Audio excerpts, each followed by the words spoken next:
Hello again, and welcome to ManchTalk. My name's Tammy Simmons. I'm your host, and I'm glad you're tuning in this evening or whenever it is that you're watching this on replay. It's kind of funny. I have no idea when the show airs. I know it airs on Tuesday nights, and then it replays, but that's all I know. I have a guest this afternoon, but I wanted to touch base on something I was talking about on last week's show. I was talking about the school budget and how absurd it is that we worry about these little tiny problems when we have this huge school budget issue. I noticed in the Union Leader this morning there was an article that apparently the school budget has a $2.2 million gap in it before we increase spending and anything, because guess what? We have fewer students, so we're gonna not getting as much adequacy money from the state, and they just never adjusted for the fact that we have thousands of less students. But I did find it quite interesting that the vice president of the MEA, which is the Manchester Education Association, which is the teachers union here in Manchester, her big concern was that we bus parochial kids, because $2.2 million gap, and that the fix on that would be if we just kick the kids going to Catholic schools off the buses. I guess there's another public hearing tomorrow night, Wednesday, the 31st, at Parkside Middle School at 6 p.m. if you want to go over and give some feedback to Dr. Vargas. I'm sure Dr. Vargas is trying to find solutions. I have a feeling that the teachers and the administration here in Manchester are just not ready to swallow that pill yet, so we'll see how that goes. So back to my show. Today, I'm joined by Carla Gericke. She is a candidate for New Hampshire State Senate in District 20, which is my district. Mine, all mine. That is wards 3, 4, 10, 11 in Manchester and the village of Goffstown. Thank you for coming, Carla. Thank you so much for having me. So this is not your first rodeo for running for Senate. No, it's not. You ran last year, and I printed out the numbers, and you did really well. You've got 39.7% of the vote against a long-time Senator, Lou D'Alessandro, who, for those of you if you don't know, he's been a state senator for 20 years, 2 decades. Maybe it's time to retire. Yeah, well, or just time for fresh voices and fresh ideas. Well, I mean, I'm not anti-age. I'm not an ageist. We're all getting older. I was going to say I dye my hair. I'm not 20 years old or anything. But I do think that there has to be a slice of concern when our legislature is filled with many, older people who I'm not sure have to deal with the same things in life that somebody who's in their 20s or 30s or 40s have to deal with. They didn't have that generation didn't have school loan problems. That generation didn't have to wonder how they're gonna save for their retirement. Right. It is a little bit different. They're very well established. They live in a home. They've probably paid off their home, decades ago. Right. And you've got people struggling to figure out how they're gonna buy their first home. So I thought it was a time for a change about a decade ago. So. And hopefully the voters will That's think right. so too. So tell me a little bit about Carla Gericke and your life in general. Okay, so I'm 46 years old. So see? I am a recovering attorney. There you so go. That's no a one plus. should hold that against me. No. But I actually think that brings a skill set that I can bring to the State right. House in terms of sort of analytical. Yep. I also have a master's in fine arts in writing. I knew that. So I have I like to think like good left brain, right brain. So I'm very analytical, but I'm also very creative. So I think I'm a great problem solver actually. And I grew up in South Africa. Which is always interesting. And I immigrated to the States about 22 years ago now.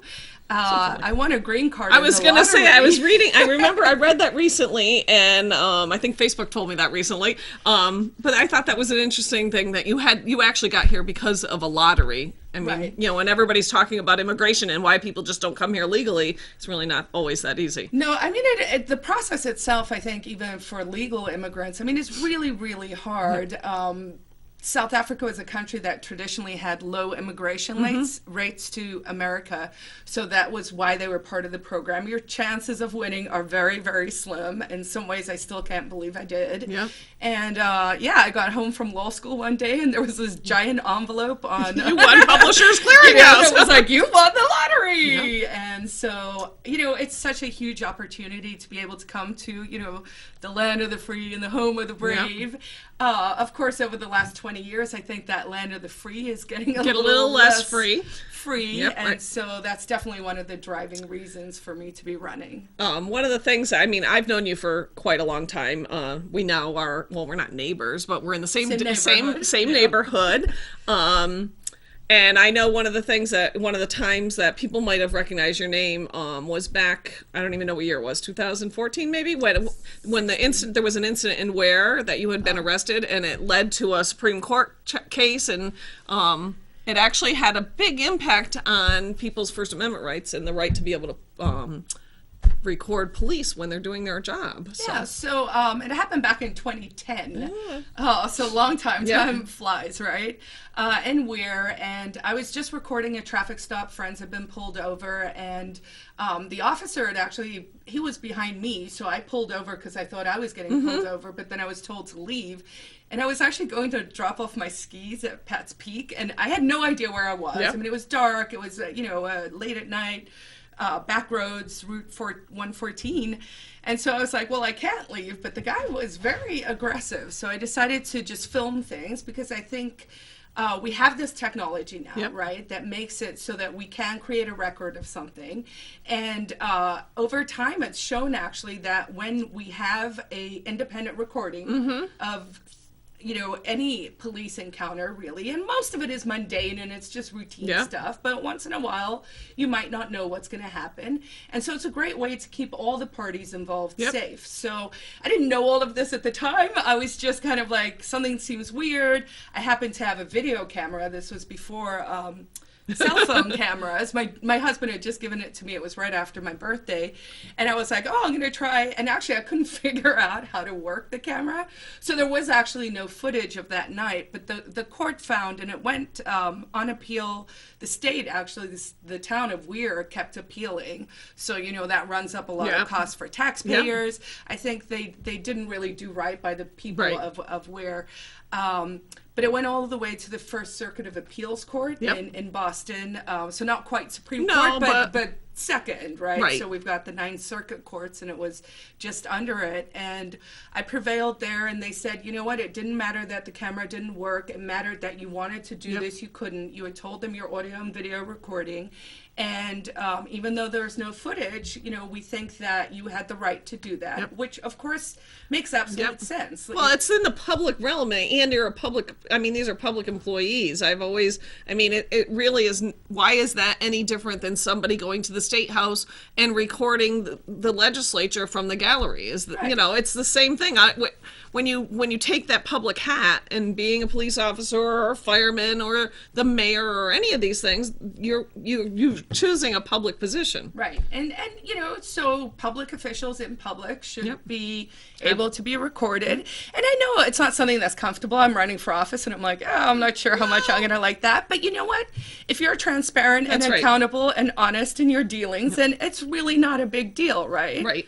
Well, and in a lot of communities that do have cameras on their police officers, it actually protects, it's not just everybody thinks it's a troublemaker thing. Right. No, it actually protects the police that are doing their job properly. Exactly. Because the people complain all the time that there's police abuse. Well, if there's no police abuse, now there's footage that shows, no, I wasn't doing anything abusive. And in my case, actually, in Ware, they were the first police department that went voluntarily and got body cams and dash cams. The unfortunate thing is, an uncharitable view would be, why does this happen? But there was actually a shooting 2 years after that where an officer shot a fleeing alleged drug dealer. The guy who was leaving, he got shot in the back while driving away. So, that for me is, that doesn't really sit well for me. And of course, it's, one of those situations where suddenly none of the cameras worked. So I think it's just important for people when they see, I actually think culturally this would be amazing if Granite Staters, if we were the state where people just, if you see a bunch of, you see a situation, you just literally stand there, don't interfere, don't, you have a legal right to do it. The police officers know that. The AG Yep. office knows that. And if by chance they take your camera, that's worth a lot of money. That's right. I didn't actually get that much. No, I was looking at this settlement. It doesn't matter how much, but I know I was surprised actually at the low number it was, considering the size, the impact that the case had. Just earlier this year, or I guess last year now, the city of Manchester had to settle with a gentleman, and I think that was $278,000 because you can't arrest somebody for filming the police. Right. And this is something. I mean, and honestly, the AG's office came out with a memo. Yeah, I got arrested in 2010. The memo came out in 2012. Yep. My case was 2014. There's This been poor plenty- guy yeah. got arrested in 2015. Right. And I feel like everyone's on notice at this yeah. stage. I mean, I think that's true. I don't, I sometimes find myself saying, well, why don't the police know every law? Well, they're not going to know every single law. That's not really their job. However, I would expect police, especially in a city, actually anywhere, I would expect them to know laws that involve people's rights. Gun laws, whether they can record, what freedom of speech means, like the basic fundamental And things. I've had really good interactions as well. Yep. I mean, I was doing a little protest once outside, the West Side Senior Center, and the people in the center didn't understand the First Amendment rights, and they were kind of upset, and they called, and the officers rolled in, and they were like super nice. They took one look, and they were like, "You're "Of course, you fine." guys are allowed to do Right. this, no problem. Just don't block the door." Right. Don't cause a disruption. Right. So as long as everyone's civil, and it's really important to understand this is something that can really help all the sides, right? We're just talking agree. about literally a witness to what happened. Well, and just when in rights, dealing with individuals' rights in general, I always find people struggle, and I don't know how, it's very challenging to try to get them to stop and think. People struggle because they want certain rights, or they want the rights for themselves, but they don't want the rights for the person next to them. And people really, really struggle with, well, if this is their right, then this is this one's right. And people really get hung up on it. Well, it's sort of also that concept of, and I understand why it's human nature, but the concept of, well, we have these rights, or because I'm strongly on limited constitutional government, right? And everyone sort of has their pet thing where they're like, well, but I just want for this one right. thing, And we want an exception. Right. And the thing is, if it's going to work, then we all kind of have to allow that one thing that we really want. You have to trust that society is going, that as a society, if we're not in front, as long as there's some sort of recourse. Like I say that all the time about property rights, and I said, I don't think there should be so many restrictions on what we can do with our property. However, there needs to be some recourse when your neighbor's out of control. Right. Because if it's disturbing your peace, your ability to live peacefully, then you have to have some sort of recourse. But I don't think it should be the strong arm of the law deciding all of those recourses. No, and historically, it worked.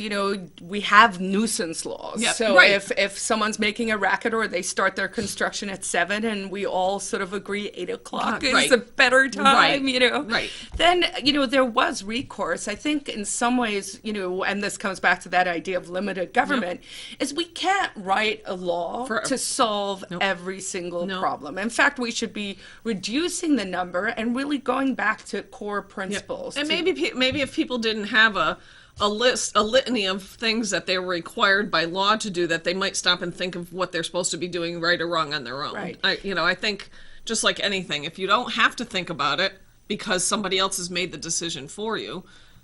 Well, the thing is also, less. we have so many laws that, to go back to your statement about, we can't expect police officers to maybe know every law, but I'm like, but under the legal system, we as citizens are actually required expected to, and that's not realistic. And it's like ignorance of the law is no excuse, except if you're the enforcer of the law.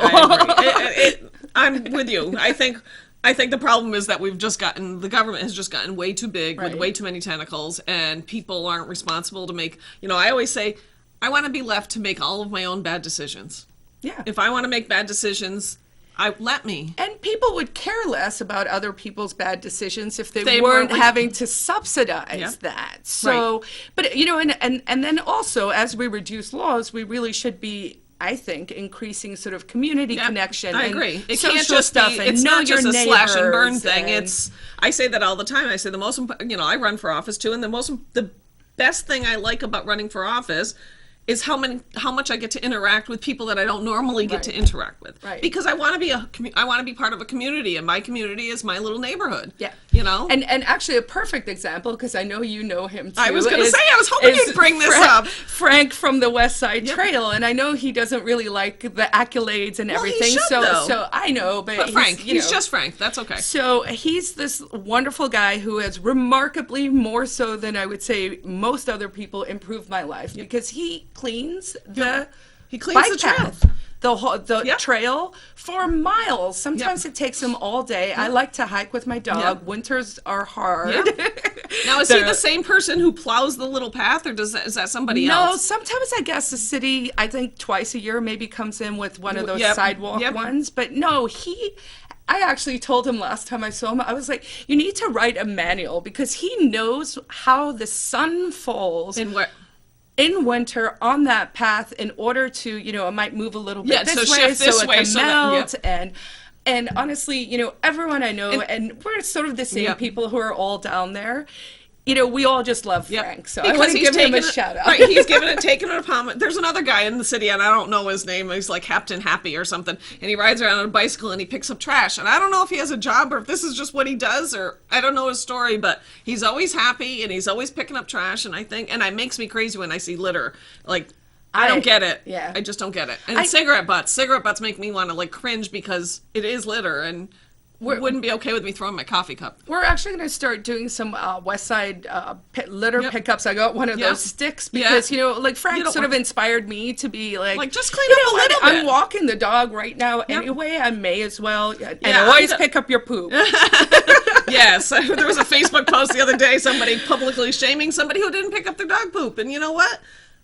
They give dog owners a bad name, and we've got a new dog, and we're going to start taking her out more, and you got to pick up her poo. That's the rule. Right. Whether there's a law or not, that's the rule. Clean up after your dog. that should be there. I don't know that it helps that there's a law. It should be that it's just something we all do. And if you see someone not do it, many times on this show I have come in and said, I don't understand why the city can't do X, and it's common sense stuff that makes me crazy.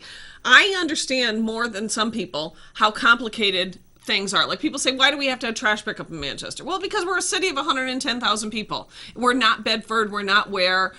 It doesn't work in a city with 110,000 people. They're just not going to take their trash to the dump. So we pick up trash. I'm okay with paying the city to pick up my freaking trash. However, it boggles the mind that they can drive by things that they should be picking up. Like, across the street, there's no houses across the street from our house on Varney Street.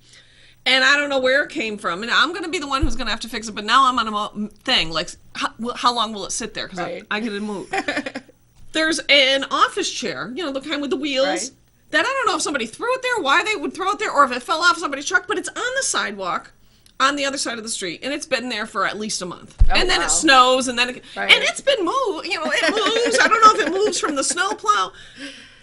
But why can't the city trash collectors? Can't they see that? And actually, can't they just throw it in the truck? Like, just pick it up and throw it. If you see a big piece of trash that's not in front of somebody's house, just throw it in the truck. Is that too much to ask? Because I pay a lot of money in taxes, and but now I'm going to have to go over there and drag it across the street and put it in my trash pile. And it just, those things make me crazy. Yeah, and actually I think a lot of the city litter, or at least in the neighborhoods, is from the trash trucks. They drop a thing and they just drive away. And I mean, I can tell when it's trash day in different areas, depending on where I'm walking. Right. And, and that's sort of frustrating too. Well, and I was watching something, now I can't remember it, I'm going to go off on a tangent. I was watching something on TV just in the last couple days, or in a TV show or whatever, and it was a city, I think it might have been Seattle, but it was amazing how clean, the trash areas were. And I got to really thinking, I'm like, Manchester really is, I love Manchester. I choose this, this is my home. I've chosen multiple homes here. But we don't really do a good job of keeping our city clean at all. I mean, the city doesn't do it. Look, I've been in much worse cities. I've traveled all over the world, so it's not bad. But we're a city, right? We're not that big of a city, and I can understand certain neighborhoods might be worse, but I hardly live in a dingy neighborhood. Right. I mean, I live on Varney Street. People drive up. When people get off the highway on Granite Street, it shouldn't be gross. Well, It and just shouldn't I be. you know, I'm on the west side behind Goslar School, and I can tell, you Yeah. know, when school season's in. Yeah. So maybe that's as simple as, you know, emailing the school and Yep. being like, hey, do you guys know? Or putting out a trash can. I've Well, actually that's what thought somebody about else doing said. that. There's not really any. It was when we were talking about the dog poo. Somebody goes, "Well, if there was trash receptacles downtown, people," and I'm thinking, yeah, I don't really know if there are very many trash receptacles or how often they get picked up. But why only downtown? Shouldn't there be some trash receptacles on portions of the bike path? Right. And the city, unfortunately, would have to come and pick them up regularly because I mean, otherwise. Frank actually on the Takes it West Side himself. Trail puts his own bags out and he collects them But it's once a like, day. what if and- there's some other path Right. over near Sundial where you cross the river? Is there anywhere over there to throw your trash? Because if people don't have a way to go, they're lazy. They're not going to do it. So we're almost out of time, and I do want to touch base a little bit. This goes so Wow. fast. You'll have to come back another day. So you're running for Senate in District 20. So you're running against Lou D'Alessandro, and I want to say Lou D'Alessandro, nice guy. Everybody always says, "Oh, I've known Lou's for," yeah, he's an awful vote. Awful. I was looking at some of the bills that he's sponsored, ways he's voted. He's pretty anti-gun. He voted against constitutional carry. He's got a bill in to ban bump stocks, which is, the latest fear-mongering thing in the gun world. He never seems to vote to reform any of our election laws to make sure that the people voting in New Hampshire are actually living in New Hampshire. He's anti-right to work. He takes tons of money, thousands and thousands of dollars every election cycle from public sector and private sector unions. He has one bill in there this year. It actually deals with non-compete for employers, which, let's not interfere in the employee-employer negotiation. Isn't that what they say? Right to work, anti-right to work people will say right to work interferes with those negotiations, but the same person that wants to be anti-right to work wants to limit what everybody else can negotiate. It's craziness. But anyways, what concerns me most about that bill was there's a definition, and granted, definitions in law only pertain to certain sections, but it identifies low-wage earners as anybody making $15 an hour or less. And I thought, what's the goal of that? Because $15 an hour is not tons and tons of money, but I don't know if I'd call $15 an hour low wage. Right. Especially in New Hampshire. Yeah. And he does have one bill that is my pet peeve for the year. He would like to have all kayaks and canoes pay a $10 a year registration fee, because apparently if I kayak on the Merrimack River or on the Piscataqua River, I should be paying for search and rescue to Fish and Game so that they can find hikers. And then I'd be all about, part of the money would go to the preservation of lakes, because, I always want to see responsible boaters and make sure that we keep milfoil out of our lakes and streams and whatnot. But how about we start with a voluntary fund to take care of it, because there's people like Frank that want to take care of lakes that they live on, and they should be funding the preservation, and people who use them, I would voluntarily donate, but nobody's ever asked me to donate. And I really think it's egregious that they would like to charge $10 a year to every kayak and canoe. I mean, that's basically a canoe tax, right? It is, it's a canoe tax. But I've never seen Lou not support any tax that comes before him, so there you go. So yeah, you'll have to come back. We'll have to do some Lou talk. We have like 5 minutes, so we can talk a little bit. Whatever you want. I'm gonna let you talk while I'm thinking. You should ask me sorry, a question. I should ask you a question. So, are you pro right to work, anti right to work? Either? I am pro right to work. Right. I think that people should be able to make their own contractual agreements. And I used to teach before I moved to New Hampshire. I lived in New York City, and I was doing my master's, and I taught up at City College, and I was forced into a union. I was also forced to get a vaccination. Yeah, there's Welcome a to reason, New York City. right? There's a reason. I was like, what is wrong with New York City? The food is great. I will not lie. The culture is fun. But other than that, life up here is much, much better, Yep, and I a agree. lot freer. And I'm excited actually to to push sort of the ideas of the live free or die state, right? To really like look at our Constitution and to say a great example is this Border Patrol that they did last what was September. up with that? I was reading that article and I'm like, I have a lot of friends who are Republicans who do not like the ACLU. They think that the ACLU is anti-everything, and they're really not. They come down on both sides of the political spectrum. It depends on the issue. But I was reading the article about the suit that the ACLU is filing against, I think against the state of New Hampshire for colluding. Right. And I'm thinking, why are we doing that? Do we not have? I mean, first of all, do we not have other problems in the state of New Hampshire that we don't need to stop people? I don't know why stopping people on the highway. I mean, I think that was sort of for show, right? It was with so it's an immigration thing. But the problem is, regardless of where you fall on immigration, New Hampshire is within 100 miles. Yes, our whole state. So according to the argument that, the Border Patrol's making, they're saying, well, then the entire New Hampshire is a Constitution-free zone. Right. And it's like, well, that can't be. I can't drive from here to my house without being stopped by immigration. And I mean, that's really what it says. They could set up a stop on Elm Street because it's within 100 miles. Right. And so, we don't want to obviously live in a state that's a Constitution-free zone because I think what's in the Constitution is pretty darn important, Right. And so, I mean, I personally think they've done a really good job. ACLU National, different flavor, much like most other things here back home. It's a little more, level, yeah. And I mean, I've worked with them on different issues, and they're very big wealth of knowledge, and they have resources to do the investigation when there needs to be one, and I love that in this case it's gone all the way to the well, maybe it's not there yet, but I mean they're arguing on the grounds of the New Hampshire Constitution, New Hampshire sovereignty, and saying we have stronger privacy protections here, and no, you can't just come and do this, and I'm like, go guys! And that's live for or die. It's not just a mantra. It's supposed to be a way of life. Well, I'm going to wrap up soon. I do want to talk about a couple things coming up. It doesn't seem like there's much going on in the winter months, which is really kind of sad. But I did do a quick search to see what events were coming up. One which I know Carla will be at this weekend, the weekend of Super Bowl. Sports ball. I don't watch football, so sorry, I don't really care. But Friday and Saturday is the New Hampshire Farm and Forest Expo, which I thought was interesting. It sounds like a great thing to do with your family and your kids. It's $7 a person at the Radisson Hotel. Kids under 16 are free, so it sounds really good for people with kids. That you can find more information on that at nhfarmandforestexpo.org. That's farm and not all spelled out, not the ampersand, nhfarmandforestexpo.org.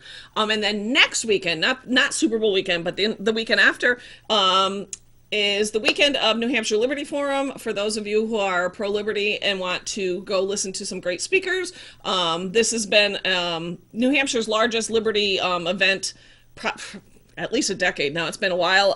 That is February 8th. Through the 10th right here in Manchester at the Radisson Hotel. You can get more information on buying tickets and see who's speaking there at nhlibertyforum.com. In years past, they've had John Stossel, they've had Judge Napolitano, they had Ron Paul. Get the Pauls all confused in my head. All sorts of good people. Joel Salatin, who's a farmer, a lot of great speakers. But it's a great time, and check it out. I do not know that much about tickets or what's available. If you can buy it by the day, buy it by the weekend. Go figure. nhlibertyforum.com. That's all about I have time for today. If you have any questions, or if you have any questions for Carla and can't find her at whatever's at the bottom of my screen here, that you can go to her website at carla4nhsenate.com. How bad is that I didn't write that down? Or you can email me at ManchTalk, all one word, ManchTalk@gmail.com. You can also follow me on Facebook or at Twitter at ManchTalk. I definitely have Carla back on as the election cycle progresses, and we can talk more about the awful things that Lou D'Alessandro's voted for. That's all I have for this week. I enjoy Super Bowl Sunday for those that are, those sports ball fans, and I will see you next week. Bye.